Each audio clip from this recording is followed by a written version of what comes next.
Okay, so if I just refresh the page,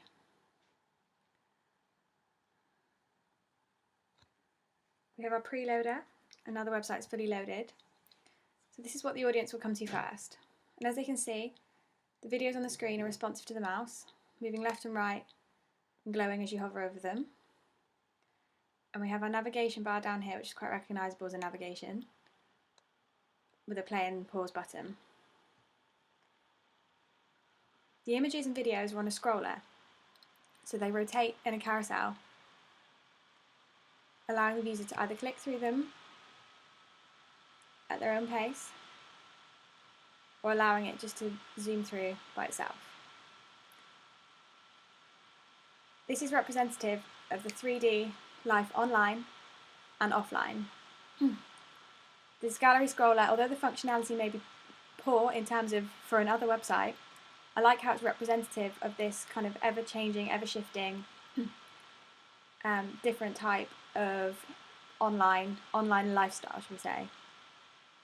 So it's representative of how the overlapping of online and offline.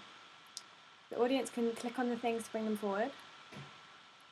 Some of them are titled, some of them are not. This is just to make it look a bit better and a bit more understandable.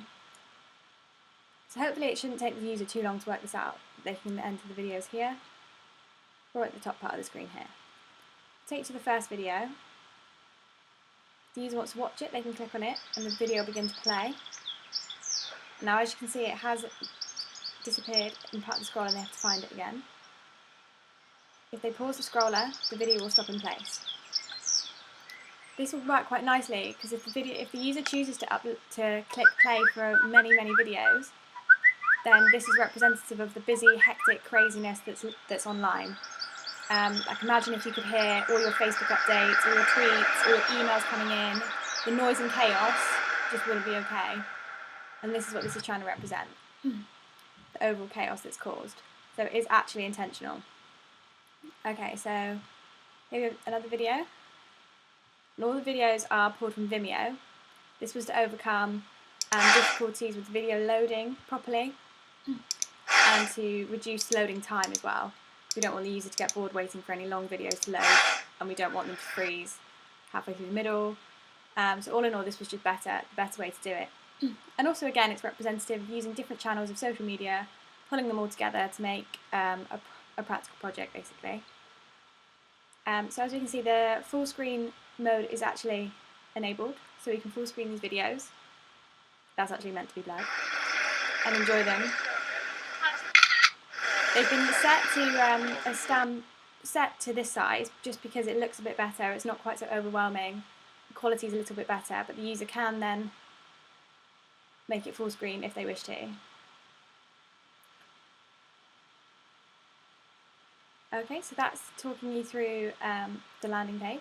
If we go to the About page, this is all explained. We have the hashtag live title at the top, and it just goes on to describe a little bit about the project and to just sort of explain this to the user, because initially they might be a bit overwhelmed, they might not quite know what to do or where they've landed. So the little GIF image here that I've developed in Photoshop just explains the pathways as these images here. So this is the recommended pathway through the videos. This is the one that probably would make the most sense to somebody looking at it for the first time, and this is the order that it's in the scroller at the bottom of the home page. So this, if you're going to follow it in a linear way, then this is the one to do so. We have the image here where you can make the decision. Each time you land on a video, you can make a new decision. You're going to watch the next one that's featured in the nav bar at the bottom, or you're going to work your way through the 3D images and click the next one. So this is all explained to the user. The theory's added in there as well, just so they understand a little bit more about it.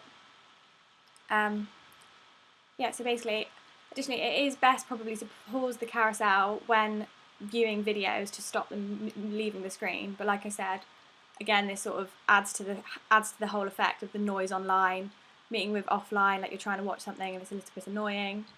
So it's all the points that I'm trying to make, really. So this is the About page.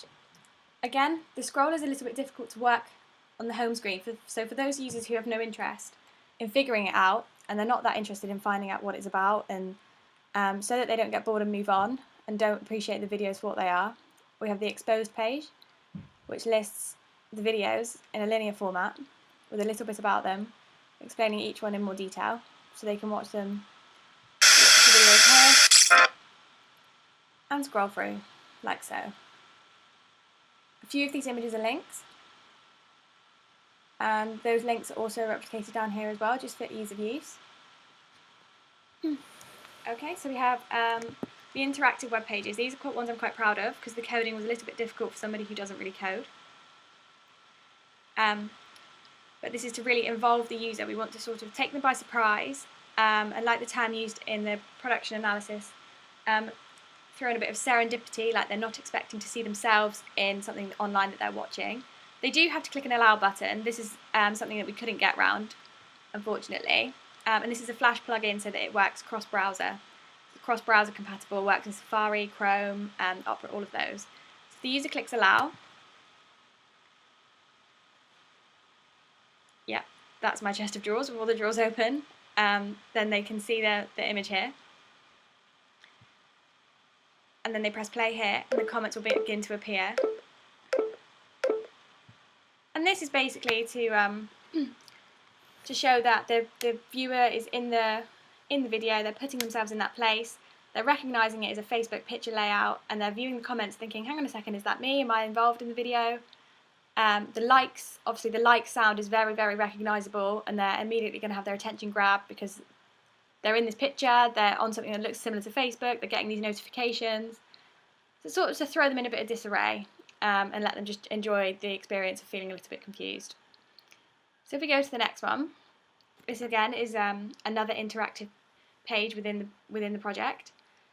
This is all about tweets in real life. Like if we were to speak our tweets that we say, that we post, sorry, would we actually say them? Are they actually relevant to real life, or are we just hiding behind the layer that is Twitter?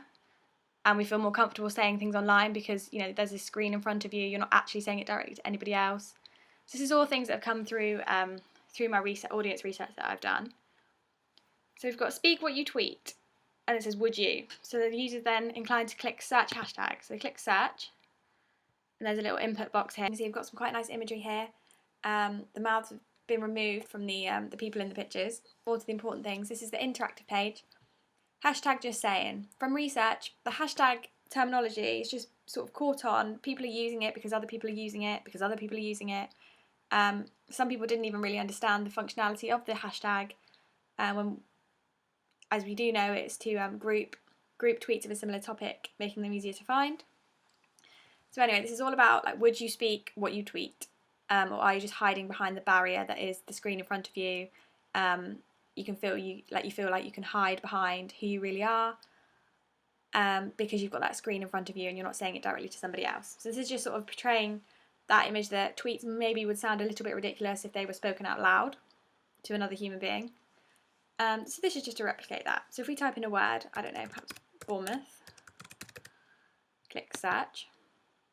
This tweet that's pulled up here, this is a live installation plugin into the website. So this has gone and pulled the first tweet it's been able to find hashtag Bournemouth included in it. As you can see, it looks like a job offer. So then if they click, the user can click listen.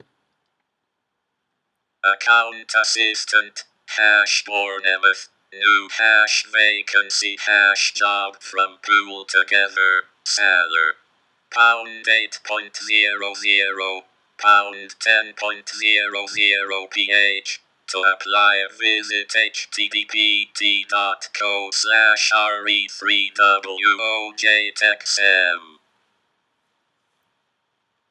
Okay, so it reads the tweet back to you. This one's quite long and obviously is a job interview, so it's not that interesting. But again, you can type for whatever you want and the tweet will be pulled. So this is At the end, luck got that Thursday feeling! Happy days, http://jlxwd3f75d.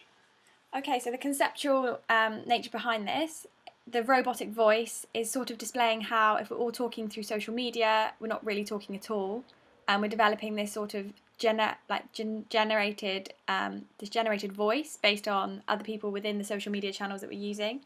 We're influenced by what other people say, and we're not talking out loud anymore. We're sort of adopting these conventions that are socially acceptable online that may not necessarily be socially acceptable offline.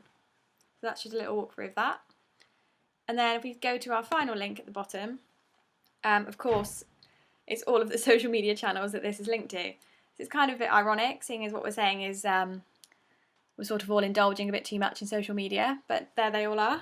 All the channels set up for the project: the Twitter, Facebook, YouTube, Instagram, Vimeo, and the blog account.